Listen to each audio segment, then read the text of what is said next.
හයි කොහොමද ඔයාලා හැමෝටම ඔන්න අදත් අරගෙන ඇවිල්ලා තියෙනවා මෙන්න මේ පේනවා වගේ පොඩි බඩගිනි වලට ටී ටයිම් එකට හදාගන්න ලේසියෙන්ම පුළුවන් ස්නැක් රෙසිපි එකක්. ඉතින් සැරට චුට්ටක් ටී ටයිම් එකට මොන හරි කන්න කැමති කෙනෙක් නම් ඔන්න මේ විදියට මේ ස්නැක් එක හදලා බලන්න, try කරලා බලන්න. ඔයාලා අනිවාර්යයෙන්ම කැමති වේවි. ඉතින් අපි යමු ඉක්මනට වීඩියෝ එකට මොනවද අපිට අවශ්‍ය කරන්නේ කියලා. ඉතින් මෙතනදී අපිට මුලින්ම අවශ්‍ය වෙනවා තඹගත්ත අල ටිකක්. ඒත් එක්කම පාම් පිටි කෝප්පයක් වගේ මෙතනදී මම අරගන්නවා. ඒ පිටියකට මම එකතු කරනවා කෑලි මිරිස් කුඩු බොහොම පොඩි ප්‍රමාණයක්. වගේම ඔයාලට රස අවශ්‍ය විදිහට ලුණු ඒකතු කරලා මේක හොඳට මික්ස් කරගන්නවා. මේ විදිහට හොඳට කලවම් කරගෙන අපි වතුර ටික එකතු කරලා මේක හොඳ ඩෝ එකක් විදිහට හදා ගන්නවා. අපිට මේ ඩෝ එක හදා ගන්න ඕනේ අතේ ඇලෙන්නේ නැති ගානට තුනී කරගන්න පුළුවන් වෙන විදිහට තමයි මෙතනදී ඔයාලා ඩෝ එක හදා ගන්න ඕන වෙන්නේ. ඒක නිසා වතුර ටිකක් හරි පරිස්සමෙන් එකතු කරන්න ටික. ඔක්කොම එකපාර හලන්නේ නැතුව. ඉතින් ඊළඟට ඕන කරනවා තඹගත්ත අපේ අල ටිකයි පොඩියට කපාගත්ත ලුණු ටිකක්, අමු මිරිස් ටිකක් වගේම මෙතන ලීක්ස් මම අරගෙන තියෙනවා. අලට කැමති එළවලුවක් මේ වෙනුවෙන් පාවිච්චි කරන්න පුළුවන්.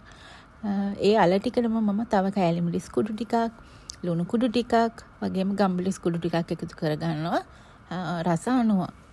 ඒ වගේම තව චුට්ටක් සැර කරගන්න මම චූට්ටක් එකතු කරගන්නවා මිරිස් කුඩු.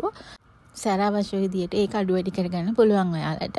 ඊට පස්සේ මේ ටික කොහොම හොඳට මික්ස් කරගන්න ඕනේ. අපි අල ටික, ලුණු, අපේ අමු මිරිස් වගේම ලීක්ස් වගේම අපි එකතු කරගත්ත පහේ ටික හොඳට මේ විදිහට කලවම් කරගෙන ඒක පැත්තකින් තියලා ඊළඟට මම යන්නේ අපේ හදාගත්ත ඩෝ එක දැන් චුට්ටක් වෙලා රෙස්ට් වෙන්නත් තියලා නිසා හොඳට ලේසියෙන්ම තුනී කරගන්න පුළුවන්. මේ විදිහට රෝල පින් එකක් අරගෙන පිටි ටිකක් මම මේ විදිහට පැන්ට්‍රි টොප් එකට ඉහලා මේක හොඳට තුනී කරගන්නවා. ඔයාලට පුළුවන් තරම් මේක තුනී කරගන්න බලන්න. මොකද එතකොට තමයි රස වෙන්නේ වගේම හොඳට ක්‍රිස්පි විදිහට අපිට මේක හදාගන්න පුළුවන් වෙන්නේ. අපි මේක තුනී කරගන්න විදිහට අනුව. ඒක නිසා ඔයාලා කැමති නම් මහතට තියාගන්න පුළුවන්. ඒ වුණාට ගොඩාක්ම රස වෙන්නේ මේක පුළුවන් තරම් තුනී කරලා ගන්නකොට. ඉතින් මේ පේනවා වගේ ඔයාලට අපි තුනී කරගත්ත අපේ ඩෝ එක උඩට මේ විදිහට අපේ අල පේස්ට් එක ඔක්කොම හොඳට මේ විදිහට තවර ගන්න ඕනේ. ඒ විදිහට තවරගෙන මේ විදිහට චූටි ත්‍රිකෝණ කෑලි මේ මම කපනවා වගේ කපා ගන්න තියෙන්නේ. එහෙම කපලා මෙන්න මේ විදිහට රෝල් කරලා ගන්න තියෙන්නේ. හරිම ලේසි දෙයක්. ගොඩක් වෙලා යන්නේ නැහැ ඇත්තටම මේක හදන්න. තව එකක් බලන්නකො මෙන්න මේ විදිහට